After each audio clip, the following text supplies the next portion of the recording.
please welcome the commercial director at Resello. It's Berend van Dalfzen. Welcome.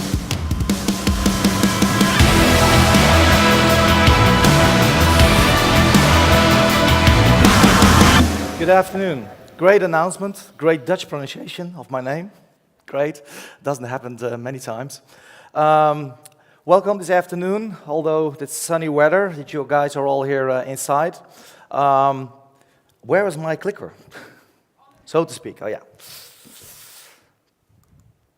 My name is Berend van Dalfzen, Commercial Director of Resello. Resello is a cloud business distribution and automation platform and a cloud marketplace. The mission of Resello is that we make selling IT solutions easy. So with our platform, we will try to make life more easy for you. A lot of products integrated in the system that makes onboarding, provisioning, billing of all those cloud products more easily. What I'm going to do today is not explain a lot about our products. I want to give you a few tips about what we've seen, what are the difficulties, the challenges with cloud transition, and hopefully I can give you 10 takeaways, 10 tips that can make your life a little bit more easier. Of course, now and then we'll talk a little bit about our company and the products, but I don't want to have a technical presentation. I certainly don't want to have a whole full bunch of Resello stuff here on stage. I don't believe that's why you come here. You can visit our booth and we'll explain you everything about it. A little bit more, though, about Resello is that we recently became a cloud distributor for Microsoft. So I have a little bit about that in the presentation as well, what the opportunities are there, because that has to do, of course, with everything as a service. The former speaker also spoke about Azure Stack. We recently also introduced Azure Stack, which is a great possibility for you to check out, because in our opinion, Azure Stack is the one and only true hybrid cloud existing right now at the market. It's fully 100% the same what we know of Azure Public.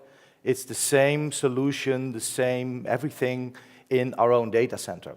So that really opens a new world of opportunities for a lot of developments that have already been done on Azure Public. You can now also take it to on-premise locations. And for example, with the GDPR coming up, and there are many, many countries that have all kinds of rules about where to store the data, Azure Stack is a great possibility.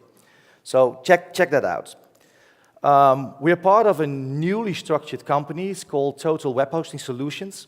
And Total Web Hosting Solutions, it's right now the Dutch market leader in web hosting, domains, and cloud hosting in the Netherlands. Resello is part of it, together with Real-Time Register, the domain name register. We are the international part of the company. We have around 10,000 resellers worldwide, starting selling domains up to the cloud services. So the background that we have and the expertise we have with Resello really comes from the Dutch hosting company that we started 15 years ago, Your Hosting. So we made the whole cloud transition. We were traditionally a Linux hoster, and we made the transition to the cloud 4 years ago, yelling Microsoft in our office, they will kick you out. So a lot has changed for our company, and we made also quite some mistakes during that tour, and I hope that with the tips I give you this afternoon, perhaps you can skip a few of those errors. So a little bit advice and support from my side. First, I would really have a wake-up call for all of us. I don't know all of you personally, of course, but I'm coming here to CloudFest, formerly known as World Hosting Days, quite many years. And the last couple of years, there are great suppliers, great vendors, great solutions out there about going to the cloud solutions, cloud service, becoming a cloud service provider. And we all talk about it, and we all go to the workshops, and we all check out the services. But when I talk to hosting providers, I still hear a lot of old stuff. I still hear a lot of hosting companies selling really traditionally. Really, and there's nothing wrong with that, but we all need to realize that the market is changing very rapidly. So I really want to have a wake-up call, rather than listening to all the speeches and looking to all the products. We should actually start integrating them into our offerings and really start making the move to the cloud And I will later on explain as well that it's not about moving to the cloud, but it's about explaining to your customers the benefits that we have if they join that journey with you. Because it is happening right now. Right on this sheet, on the left side, you see search results for web hosting. It really goes down from great search results a couple of years ago, really down. On the right side, you see a product. I just picked out a cloud product like Office 365, and you see the huge impact. That's what our customers are looking for. That's how they search the internet. They don't search for web hosting and web hosting related products anymore. Many times they look for certain software as a service product. They don't even know it's software as a service. They don't know the word. They don't understand what it is. They heard about Office 365, or they heard about sharing email and sharing files together, working on the same files, and they want to know more about it. That's how they search. That's what's happening out there. If you look to the market and the volumes, by 2020, IDC predicts that 70% of all this cloud revenue, and I'll show you, it's billions, it's going through the channel. It's going through you guys. It's going through us. So this is the business opportunity that lies ahead. They predict that 73% already this year of the CIOs in the major companies, they have cloud-first scenarios. A couple of years, it was always, okay, let's have also a look what's possible in the cloud. Many, many customers, and here it says 73%, they already have a cloud-first approach. Looking to some figures, already in 2016, slightly more than 1 year ago, 103 billion was spent. Software as a service was a major part, 70% of it. The growth rates right now of infrastructure as a service and platform as a service are tremendous, are much higher than software as a service, although 16% is not bad. I don't know how many hosting companies are sitting here, but 16% still isn't a bad figure recently. But 30% on platform and infrastructure as a service is a great opportunity for all of us. In 2021, the total market will be 266 billion, and this is just infrastructure, platform, and software as a service. So it's not even including advertising and all that stuff. Then it will become 500 billion. So my point to you is it is happening right now. And Einstein said already, if you always do what you always did, you always get what you always got. And I believe that's a little bit happening in our market right now. We are talking about it a lot, but I don't see a lot of transition yet. So I hope I can urge you all today to do it. Because sometimes we're a little bit lazy. Sometimes when you look at why do customers leave, that leaving to the competition is just a small part. It's just 5%, 6% that really is or 9% it says here, that's going to the competition. But the major part is that your customers, they feel that you don't listen to them, you don't provide the right tools to them. They hear stuff around them about new products, and they don't hear it from you. And they might be your customer for over 10 years, so they expect to hear from those products through you, and not through the internet or through magazines or whatever. The funny thing is that 80% of the companies think they're doing it okay. They are thinking our product offering is perfectly what our customers do expect. So 80% say everything is okay. But when we ask their customers, their customers, only 8% of their customers says it's fine. So there's a 72% gap in what we think about our offering and what our customers perceive. So let's work ahead. X as a service. When you search the internet about X as a service, it says that it's an acronym that refers to the increasing number of services as being offered through the internet rather than locally or on-site. And it's anything as a service, everything as a service, you name it. Most of you know this diagram, this figure, where it says the difference between usage and ownership. And that, everything what has to do with the cloud and cloud computing is about usage and ownership. On the left side, you are not only the user, you're also the owner of everything, the data center, the infrastructure and everything. And the more you move to software as a service, you only own your own data. For the rest, you are a user, you're not an owner. And everything about cloud computing has to do with this diagram. You also see that hosting is quite in the middle. We, as hostess, are already used to subscription models.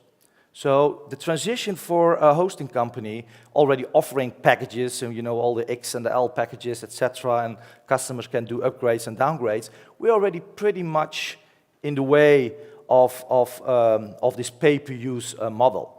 The other companies, the even more traditional companies, like on-premise IT, they need to even make more changes. So, and also office automation companies, they are used to big projects with big bulk figures, and not really used to subscription models. So in my opinion, cloud service providers, cloud service solutions on the pay-per-use model, they are perfectly matched with us, with the hosting companies. Everything as a service, is it new?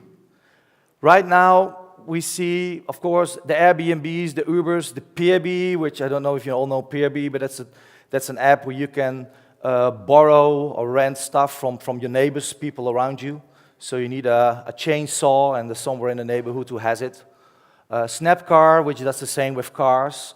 The bike, borrow a bike. You know that in Amsterdam in 1965, there was the White Bicycle Project. There was a group in Amsterdam that was worrying about the pollution in Amsterdam, and they said, what? And everyone was nicking bikes from each other. If you want to move in Amsterdam, just nick a bike and just put it away somewhere or in the canal. That's what was happening. So this group said, well, when we put all white bikes in Amsterdam, and we can all, you know, don't lock them up, we can all use those white bikes, then you don't have to nick a bike anymore, and you don't have a lot of cars in Amsterdam. It was 1965. It's a as-a-service model. And right above, yeah, Second Love. I don't know how familiar it is here in Germany. In Holland, you get advertisements all the time. I call it sex as a service. And yeah, it's the oldest profession in the world. So, I mean, as-a-service modules, they already exist a long time. The strength about this is as we are using all those usage models, when you realize most of those companies, the billions-dollar companies, the Ubers and the Airbnbs, they actually don't owe anything. They rent out your house. They rent out your car. It's all business modules about usage. Totally no ownership whatsoever. It's a billion-dollar industry. They don't own anything. Just the idea and the app, etc. But I believe that because this is so common in our day-to-day business, this pay-per-use modules, that this translates perfectly to our industry. So this is not just a new product. The whole concept of pay-per-use, it's already in our genes, basically. Our children, they're used to it. So that's why I think for all those companies, and there are more and there will be even more, it will be a success, this whole pay-per-use model. So this was my longest one. They are not all that long. But it was a long introduction, but my first time is please hurry up.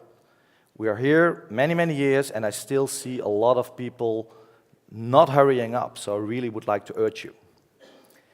Second thing, what's really important is start with yourself.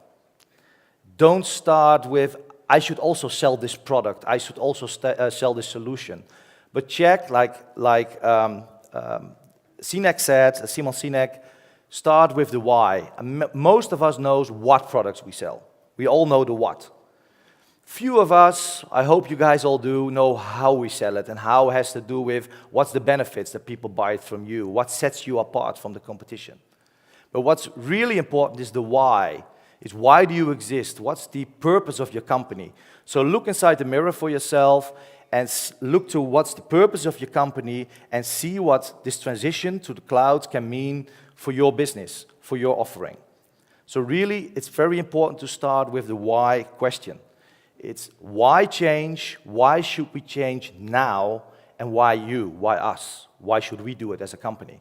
And if you have that right in the mindset of all the people, yeah, then all those new products, the acceptance of those changes will be less difficult. Start easy. We all have the urge, and the entrepreneurs underneath us all have the urge to start new products in new markets. Well, we all know that between 85 and 95% of all new products fail. So why do we do this to ourselves? Why do we go all the way, all the direction to new products, to new markets? You got customers, you got existing customers. It's the same when I walk around here on CloudFest, we ask each other, how many customers do you have? It's almost an irrelevant question.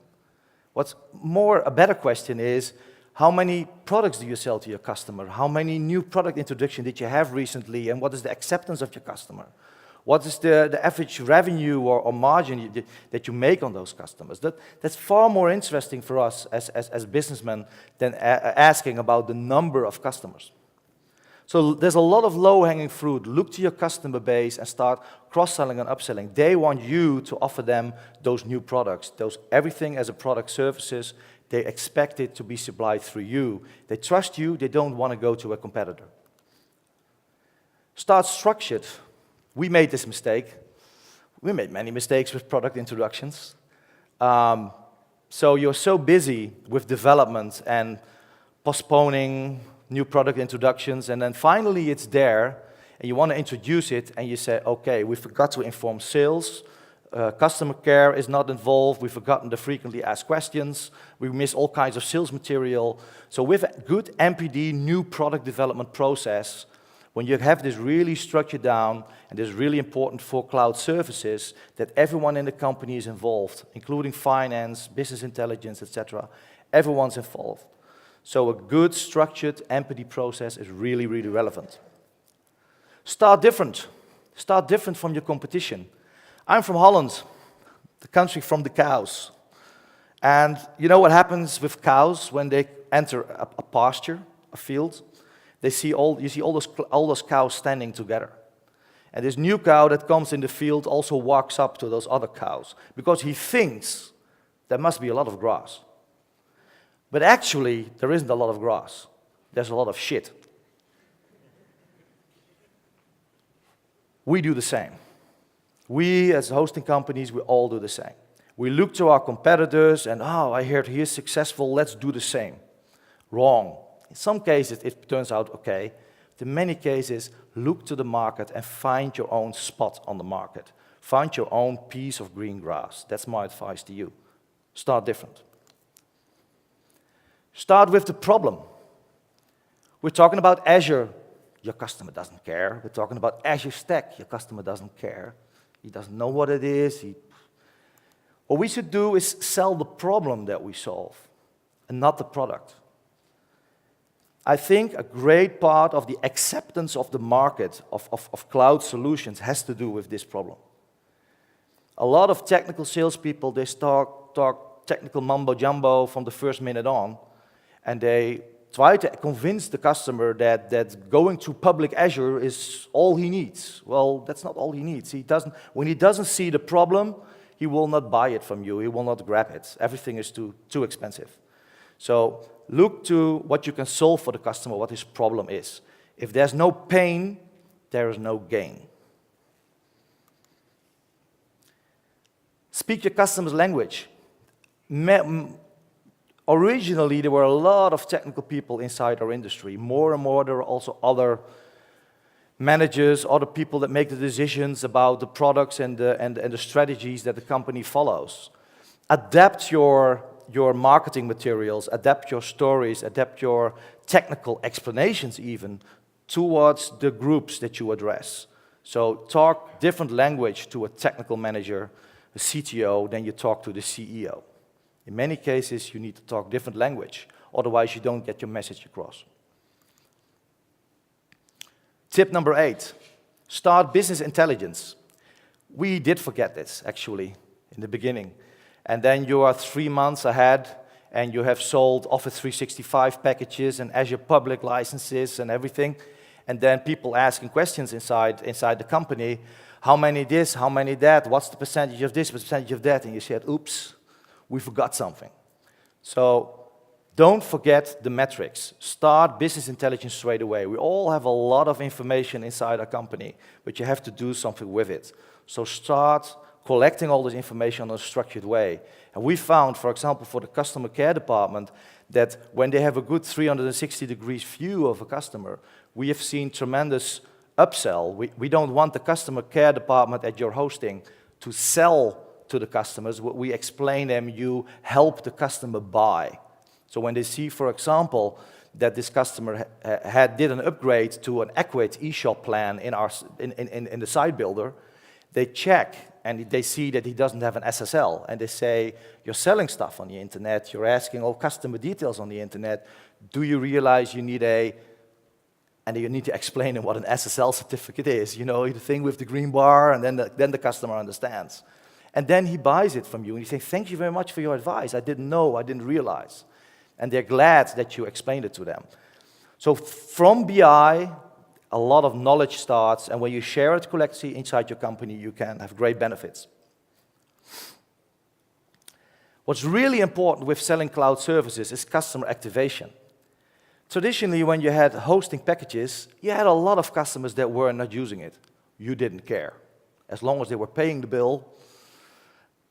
Right now, on a pay-per-use model, a word, it says already, the word already explains it. You only make money if the customer uses it, because only then you will have revenue. So by moving to the cloud and selling everything as a service, and the ownership and the usage is so differently from each other, you should really make care that your customers are active. And for example, we missed out in the beginning in Office 365, and customers bought 5 licenses, and we found out later on that only 2 licenses were used. So we started the program, and we started phoning up those customers and explaining them or asking them, how can we help? And many of the users or potential users, they were just having problems installing the stuff. It's not always that straightforward with Microsoft. So we helped them a little bit. It was a strength again. And then we saw the activation doubling. So this is one advice to you. It's a different story, a different way of selling. You should really make your organization ready to activate customers. And you should do this before you start selling cloud products. And number 10 is partner up. Never roll out your own system. Of course you can do it. But believe me, with Resello, we spent millions. And if you want to do the same thing, do it. Many cases, including our own company, we think we can do it better ourselves. Sometimes we're right, sometimes we're not. But we spent a lot of money in Resello, and we built a system that has all those cloud products in the distribution module. Now also the CSP program from Microsoft is in there. Either you're a CSP director or indirect CSP.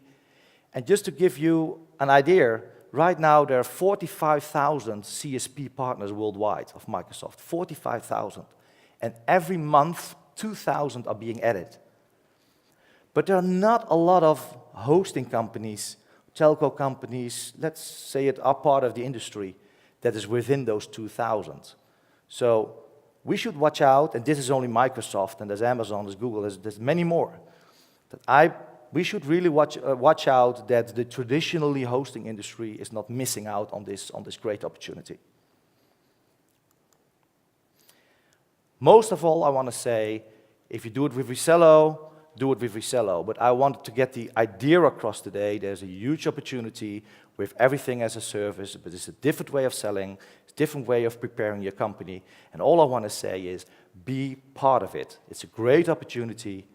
If you want to know more about our systems, come to booth of Resello, H26. My colleagues are here in the room. Thank you very much.